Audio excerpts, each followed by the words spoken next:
They didn't lose control in Wilmington. They took control. For generations, they called Wilmington a riot. But when armed men remove a government, that is a coup. Episode 3. When Democracy Was Overthrown. On November 10, 1898, white supremacists in Wilmington, North Carolina, did not simply lose control. They took control. Armed white men moved through a city where black success had become too visible to tolerate. They burned a black newspaper office. They killed black residents. They forced black leaders out.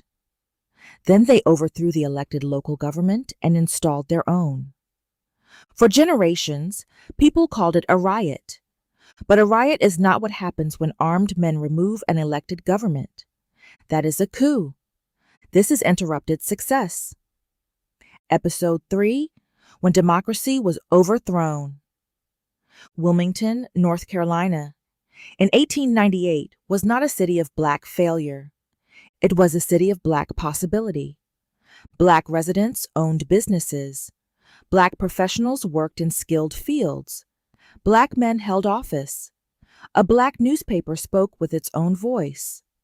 A multiracial fusionist coalition had built real political power. This was the kind of South white supremacists feared most. Not a South where black people were merely surviving. A South where black people were governing. White Democrats had prepared the ground before the first shot. Newspapers, speeches, cartoons, public threats, and racist campaigns warned white residents that black political power was dangerous. They stoked fear of what they called Negro rule. They painted themselves as rescuers. They made overthrow sound like protection. Then came November 10th. Armed white supremacists burned the black newspaper office. They killed black residents. They forced black leaders out of the city. Then they overthrew the elected local government and installed white supremacist leadership. The story they tried to sell was that Wilmington was a race riot caused by black misrule. The truth shows a planned white supremacist overthrow of a democratically elected multiracial government. What was interrupted? Black office holding, black journalism, a multiracial governing coalition, black business and professional life, democracy itself. On September 22, 1906, Atlanta's streets turned against black people. But the violence did not begin that evening. It had been prepared in print, in politics, and in white fear. Black Atlanta was rising. Black businesses, barbershops, restaurants, churches, schools, and professional networks were growing. Black residents were creating a middle class in a city that liked growth but did not want equality. White politicians competed by promising racial control. Newspapers stirred panic with sensational stories about alleged assaults by black men.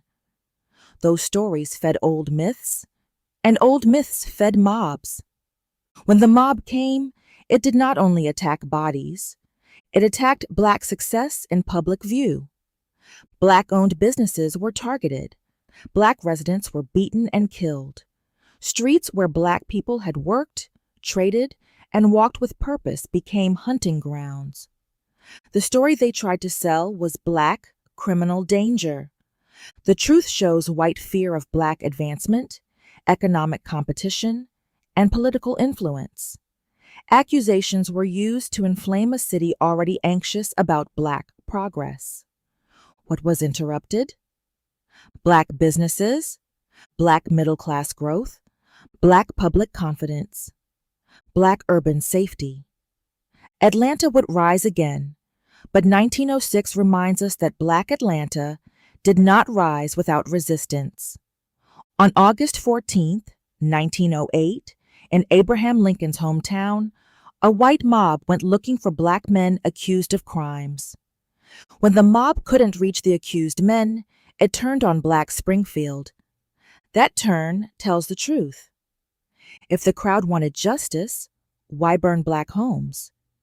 If the crowd wanted law, why lynch men not responsible for the accusations?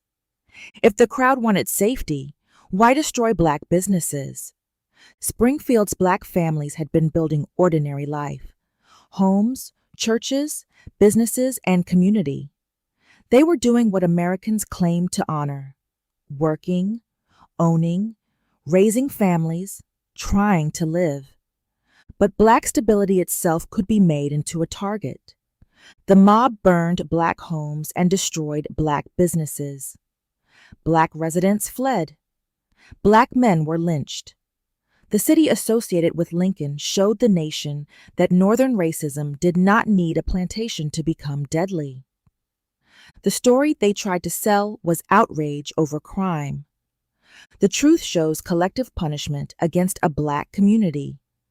Accusation became an excuse for racial terror. What was interrupted?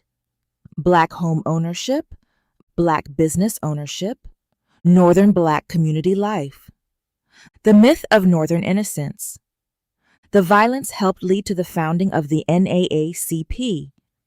Out of the ashes came national organizing, but the organizing should never make the ashes seem necessary. In July 1910, near Slocum, Texas, black residents owned land, farms, homes, and businesses. That sentence carries the motive. Land meant independence. Land meant food. Land meant inheritance.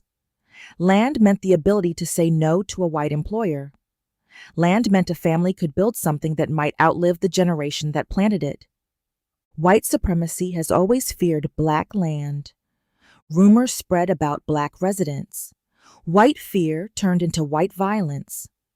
Armed white mobs attacked black people across the area. Black residents were killed. Survivors fled. Families abandoned farms, houses, tools, livestock, and land. When terror forces a family off land, theft has happened even if no one signs a deed at gunpoint. The story they tried to sell was that black threats justified white action. The truth shows an attack on black rural independence and land ownership. Rumor became the excuse. Dispossession became the result. What was interrupted? Black land ownership, black farming independence, a majority, black rural community, generational inheritance. The story was minimized for decades. That silence helped hide the economic damage. Wilmington, Atlanta, Springfield, Slocum. These are not the same story, but they speak the same language. In Wilmington, black political power and multiracial democracy were overthrown. In Atlanta, black business and middle-class growth were attacked through media-fed panic. In Springfield, a black community in Lincoln's hometown was punished through mob violence. In Slocum, black land ownership was broken by terror. The pattern is not hard to see. When black people built government, it was called danger.